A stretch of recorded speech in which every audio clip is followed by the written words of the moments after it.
Bonjour, donc moi je suis Julie Chabot, je suis actuellement en pause depuis juillet dernier, donc ça va faire 9 mois.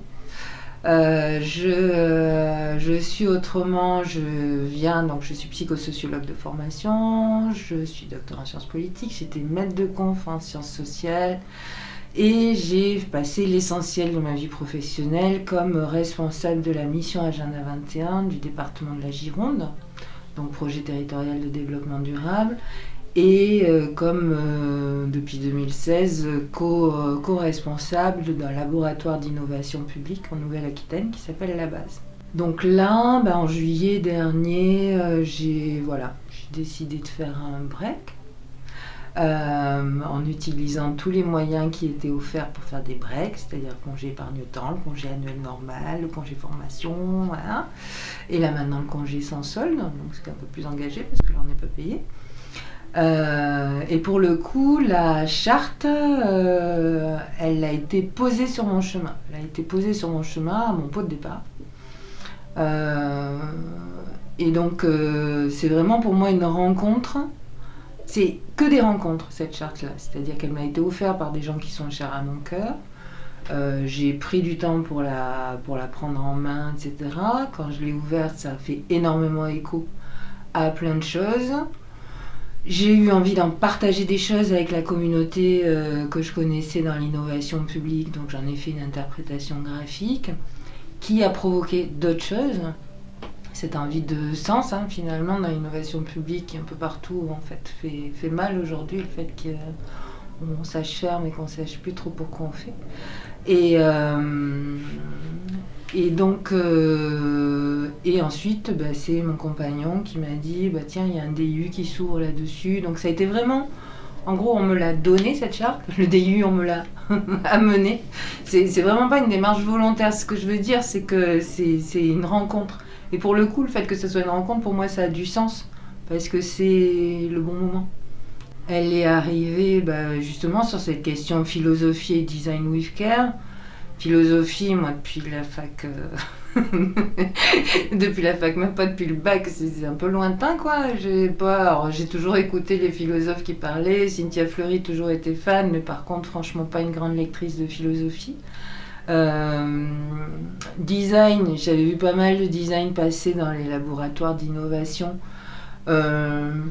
En n'ayant jamais trop remarqué que c'était beaucoup with care en fait, mais beaucoup design, plutôt collection d'outils, mais pas autant que ça, la question du soin des personnes et la question du soin du monde dans lequel on habite.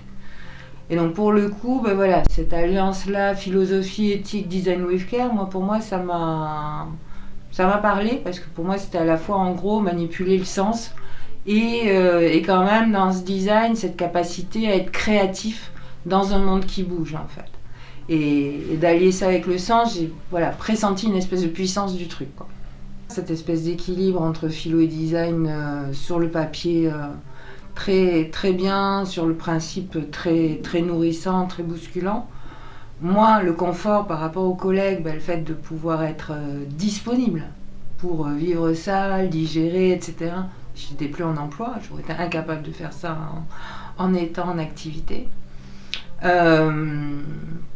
Et cette envie assez importante de travailler sur du climat de soins pour les personnes qui pressentaient l'intérêt de cette charte, la puissance de cette charte et qui avaient envie de s'y investir. Et de se dire, aller sur quelque chose qui dit les vulnérabilités, elles sont au cœur, et que c'est de ça dont on doit partir, et que reconnaître ces vulnérabilités, il n'y a pas de honte, il n'y a pas de fatalité dans nos vulnérabilités. Mais par contre, d'être capable de concevoir nos vulnérabilités comme des endroits où on récupère de la capacité à agir, pour moi, c'est extrêmement puissant comme idée. Je pense qu'aujourd'hui, on a besoin de ça. En plus, avec le Covid, on s'en est pris plein la tronche niveau vulnérabilité, on a ce qu'il faut. Avec changement climatique, la biodiversité, vulnérabilité, on a ce qu'il faut. Avec la guerre en Ukraine, vulnérabilité, on a ce qu'il faut. Je ne parle pas du 49.3 et de la crise démocratique qui est en train de balayer les rues. Donc ces vulnérabilités-là, si on les remet au centre et qu'on se dit en les mettant au centre ensemble, en sachant qu'on y est tous dans la vulnérabilité, qu'elle soit individuelle ou collective, on y est tous.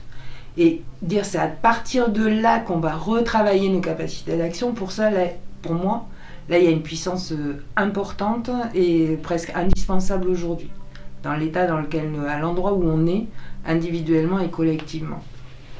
Donc moi j'ai ressenti le besoin de travailler un climat de soins pour les gens qui ressentent la même chose. C'est-à-dire dire voilà, comment je peux accéder à cette charte-là, en sachant que voilà, tout le monde n'a pas fait philo, qu'elle est difficile d'accès, qu'il y a plein de références qui viennent du domaine de la santé et du soin, mais qui pour moi, dans les domaines que je connais, innovation sociale, innovation territoriale, innovation publique, sont très très loin de là où les gens sont.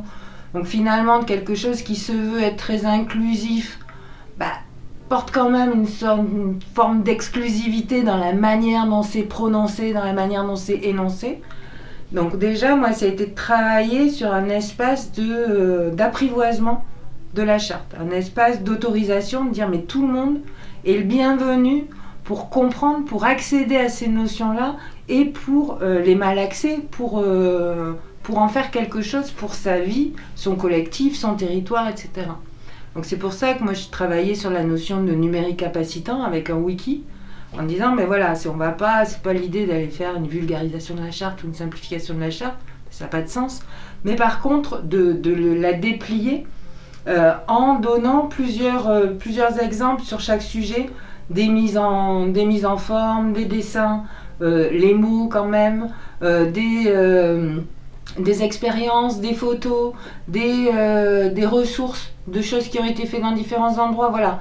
Essayer d'offrir une espèce d'ambiance visuelle, sensible, de capacité qui permettent de saisir ce qu'il y a dans la charte, quelle que soit l'entrée par laquelle on y entre en fait. Et de pouvoir ensuite se sentir légitime parce que moi c'est beaucoup quelque chose que j'ai entendu dans mes entretiens, les gens qui disent mais moi je trouve ça super mais je me sens pas légitime à aller pour... Je dis mais si c'est une charte c'est un bien commun, il faut que ça puisse être manipulé par tout le monde, porté par tout le monde. Donc voilà, créer cet espace de confiance, ce climat de soins pour que les gens se sentent autorisés, se sentent légitimes à se dire porteurs de la charte, autorisés à essayer des mises en action, à essayer des choses, des trucs et à les partager. Donc voilà, moi c'est ça l'intention là du projet. Ce que j'ai trouvé assez touchant, c'est que je l'ai proposé à un écosystème de confiance d'abord, parce que envoyer la charte et un wiki à des gens que tu connais pas, c'est un peu engagé quand même. Donc j'ai déjà commencé avec cette sphère de confiance et la réponse est très très positive, c'est-à-dire c'est presque une aspiration, c'est presque quelque chose qui correspond à un besoin vital aujourd'hui de se repositionner sur des essentiels. Et donc là c'est pour ça que moi dans mon temps de pause, j'ai envie de consacrer un temps de mon temps de pause à continuer à travailler, mais là maintenant collectivement, cet espace de soins, cet espace soutenant de partage sincère, de ressources, de capacités, voilà. Donc ça c'est mon POC. Alors moi ce que j'en ai tiré, c'est vraiment toutes ces sources des humanités médicales que je n'avais pas du tout, ou en tout cas peut-être dont j'avais entendu parler, certainement psychosociaux quand j'étais formée, parce qu'il y a plein de noms que j'avais déjà entendus, mais où je n'avais pas compris, ou en tout cas je n'avais pas ressenti l'écho avec ce qu'on vit aujourd'hui. Effectivement, aujourd'hui, entendre parler, moi Jean Houry, ça a été mon coup de cœur en fait, absolu, dire ce qui se passe avec des personnes cassées, des fous, des gens malades, etc., dans des institutions qui sont extrêmement cassées, et ça tout le monde le sait, etc., et de voir que là, il y a de la contre-offensive, il y a du soin qui se crée, il y a des alternatives qui se fabriquent. Là, pour le coup, j'ai mieux compris ça, et pour moi, c'est extrêmement inspirant. C'est-à-dire tout le côté anti-psychiatrie, voilà, ça m'a... Je trouve ça fort, parce que ça montre des possibilités dans les coins les plus cassés.